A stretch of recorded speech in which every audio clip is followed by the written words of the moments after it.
आज के अखबार में एक चौंकाने वाली खबर आई है।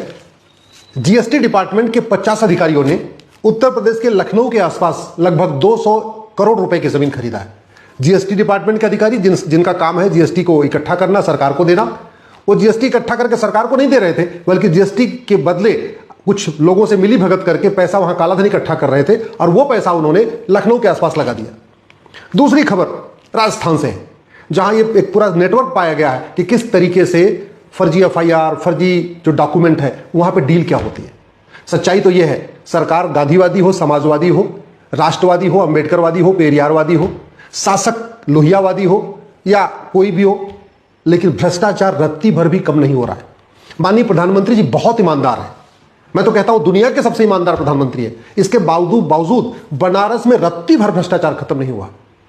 अमित शाह जी बहुत मेहनती हैं, बड़ा उनका खौफ भी रहता है, लेकिन सच्चाई यह है गांधीनगर में उन्हीं के लोकसभा क्षेत्र में रत्ती भर भ्रष्टाचार कम नहीं हुआ है। माननीय योगी जी भारत के सबसे ईमानदार मुख्यमंत्री है, बहुत मेहनत करते हैं, लेकिन यह भी कड़वी सच्चाई है गोरखपुर में भी रत्ती भर भ्रष्टाचार कम नहीं हुआ है। और भ्रष्टाचार का रेट लगभग हर जगह एक समान है, चाहे वो उत्तर प्रदेश हो, बिहार हो, बंगाल हो, तमिलनाडु हो, कश्मीर हो, केरल हो, कर्नाटक हो। जमीनी स्तर का जो भ्रष्टाचार है उसका रेट भी लगभग हर जगह थोड़ा बहुत डिफरेंस है, बाकी एक समान है। उदाहरण के लिए फर्जी एफआईआर 10 से 20 हजार रुपए पूरे देश में, आप किसी भी सरकार किसी की हो, कोई भी मंत्री हो, कोई भी मुख्यमंत्री हो, फर्जी एफआईआर 10 से 20 हजार में हो जाती है। एफआईआर लगाने का रेट 50 हजार से 1 लाख रुपए है। गिरफ्तार नहीं करने का रेट 50 हजार से 1 लाख रुपए है। केस से नाम निकालने का रेट लगभग 1 लाख रुपए से 1 से 2 लाख रुपए है। मुकदमे में अगर नामजद नहीं करना है उसका रेट भी 1 से 2 लाख रुपए है। चालान पेश नहीं करने का रेट 50 हजार से 1 लाख रुपए है। अगर कोई जमीन विवाद हो गया तो उस समय पुलिस के पास अधिकार होता है, उसको ये कह के पल्ला झाड़ ले, भैया जमीन विवाद है तो सिविल डिस्प्यूट है, लेकिन उसके पास अगर चाहे तो मुकदमा भी दर्ज कर सकता है, जेल में भी डाल सकता है। तो इस तरीके से जमीन विवाद का जो रेट है वो लगभग 1 लाख रुपए से 5 लाख रुपए है, डिपेंड करता है वो जमीन कितनी महंगी है, खेत है, गांव की जमीन है, शहर की जमीन है। पासपोर्ट वेरिफिकेशन का रेट 2000 रुपए, किसी की सरकार हो, राष्ट्रवादी सरकार हो, समाजवादी सरकार हो, लोहियावादी सरकार हो, अंबेडकरवादी सरकार हो, किसी की सरकार हो। इसी तरीके से पार्किंग का रेट आपने देखा होगा ना, बहुत सारी सरकारी पार्किंग नहीं होती, प्राइवेट लोग वहां पार्किंग का गाड़ियों से पैसा लेते रहते हैं, वो थाने से मिली भगत करके होता है। तो पार्किंग जो काम करते हैं उसका भी रेट 50 हजार रुपए महीना, मतलब थानेदार को 50 हजार रुपए देते हैं, उसके बदले पार्किंग चलाते रहते हैं। दारू के ठेके का रेट 10 हजार रुपए है। 10 हजार रुपए तब जब दारू एकदम ईमानदारी से दारू का काम हो। अगर वो ठेका देर तक खुलेगा, मान लो 10 बजे रात को बंद करना और 11 बजे तक चलेगा, तो ठेके का रेट लगभग 50 हजार रुपए है। इसी तरीके से फर्जी आधार बनाने का रेट 1000 से 2000 है। बिहार वगैरह में 1000 बन जाता है, यूपी में, दिल्ली में 2000 बनता है।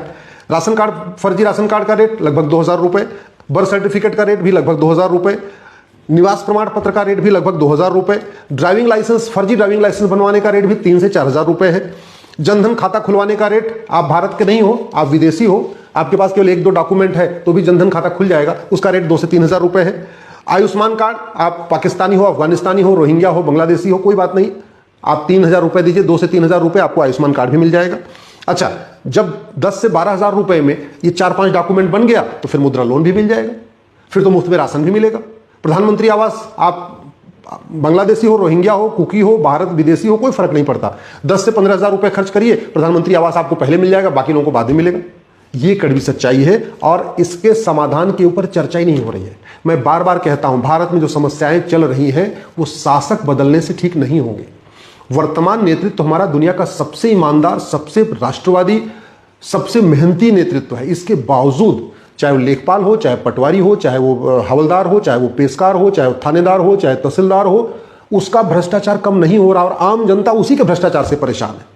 सच्चाई ये है, दुनिया का सबसे ईमानदार नेतृत्व हमारा है, इसके बावजूद न घूसखोरी कम हो रही है, न कमीशनखोरी कम हो रही है, न जमाखोरी कम हो रही है, न सूदखोरी कम हो रही है। दुनिया का सबसे मेहनती, ईमानदार, राष्ट्रवादी हमारा नेतृत्व है, हमारे प्रधानमंत्री जी हैं। इसके बावजूद न नशा तस्करी रुक रही है, न हथियार तस्करी रुक रही है, न गौ तस्करी रुक रही है, न चंदन तस्करी रुक रही है, न मानव तस्करी रुक रही है। दुनिया में सबसे मेहनती और राष्ट्रवादी हमारी सरकार है, इसके बावजूद दुनिया में सबसे ज्यादा अपहरण, महिलाओं का अपहरण भारत में हो रहा है। हर साल लगभग 5 लाख बहन बेटियां गायब हो रही है। दुनिया में सबसे ज्यादा लफ्ज़ जिहाद भारत में हो रहा है। दुनिया में सबसे ज्यादा धर्मांतरण भारत में हो रहा है। दुनिया में सबसे ज्यादा घुसपैठिए भारत में रहते हैं। दुनिया में सबसे ज्यादा फर्जी डॉक्यूमेंट भारत में बनाया जाता है। दुनिया में सबसे ज्यादा पर्चा भारत में लीक हो रहा है। क्यों? क्योंकि सिस्टम नहीं बदला। शासक बदलने से भ्रष्टाचार, अपराध कम नहीं होता।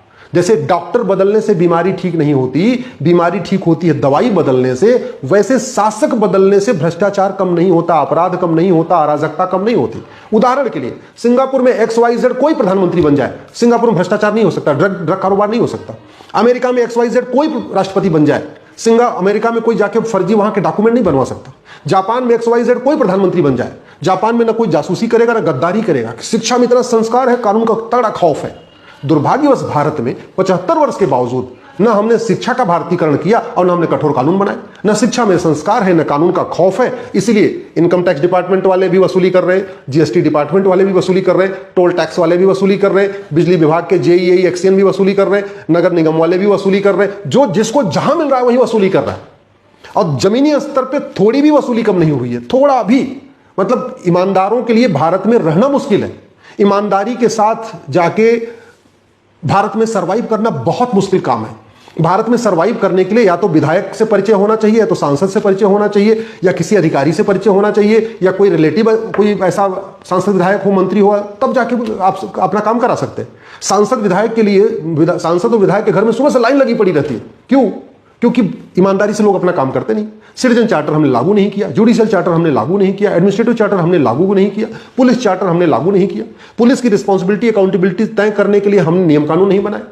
जजों की रिस्पॉन्सिबिलिटी और अकाउंटेबिलिटी तय करने के लिए हमने नियम कानून नहीं बनाए। इसलिए हो ये रहा है, सब कुछ आगे हो रहा है, भौतिक विकास हो रहा है, हाईवे बन रहे हैं, एक्सप्रेसवे बन रहे हैं, एयरपोर्ट बन रहे हैं, लेकिन नीचे जमीनी स्तर पे खुशहाली नहीं आ रही है। लोग परेशान हैं, लोग दुखी हैं। अच्छा, चूंकि इतना भ्रष्टाचार है तो जिसको जब मन करता दूसरों की जमीन पर, आप किसी भी लेखपाल पटवारी को 10-20 हज़ार रुपए दीजिए, किसी की जमीन होगा आपके नाम कर देगा। यह हालत भी चल रही है, सच्चाई ये भी है। तहसील में आप देख लीजिए, जमीन किसी और की होती है, उसको पता ही नहीं चलता, कोई और बेच के चला जा रहा है। क्यों? क्योंकि न शिक्षा में संस्कार है, न कानून का खौफ।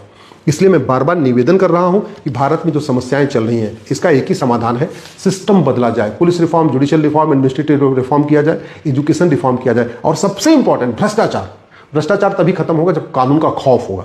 चीन में भ्रष्टाचारियों की 100% प्रॉपर्टी जब्त की जाती है और नागरिकता खत्म की जाती है और फांसी दी जाती है। चीन में अभी कुछ दिन पहले एक मंत्री को फांसी दिया, उसके पहले एक मंत्री को फांसी दिया, चीन में अभी एक कंपनी के GM को फांसी दिया। हम चीन जैसा कानून भारत में क्यों नहीं बना रहे? सिंगापुर में ड्रग कारोबार को जघन्य अपराध माना जाता है। सीधे सीधे अगर अब एक व्यक्ति के पास 1 किलो गांजा मिला था, सीधे उठा के फांसी दे दिया। यहां तो कुंटल गांजा मिल रहा, कोई फर्क ही नहीं पड़ रहा। क्यों? क्योंकि हमने कानून नहीं बदला। मैं पूछना चाहता हूं कि सिंगापुर जैसा नशा, जो ड्रग स्मगलिंग वाला कानून, उसको भारत में हम क्यों नहीं बना रहे?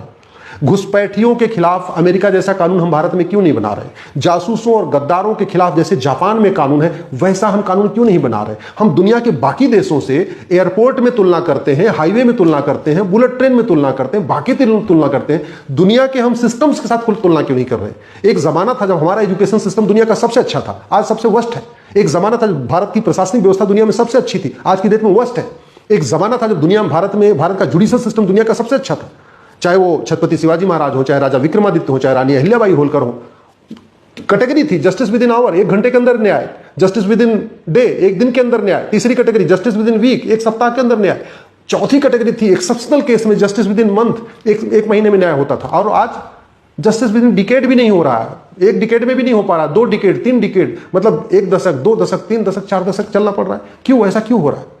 मैं आप लोगों से निवेदन कर रहा हूं, दल गुलामी छोड़िए, पार्टियों की गुलामी छोड़िए। भारत को सुरक्षित बनाना चाहते हैं, नियम कानून बदलने की मांग करिए, और नहीं तो सरकारें बदलेंगी, न घुसपैठ रुकेगी, न धर्मांतरण रुकेगा, न जनसंख्या विस्फोट रुकेगा, न लब जिहाद रुकेगा, न लैंड जिहाद रुकेगा, न भ्रष्टाचार रुकेगा, न अपराध रुकेगा, न अराजकता रुकेगी। शासक बदलने से व्यवस्था नहीं बदलती, व्यवस्था बदलने से भ्रष्टाचार अपराध रुकता है।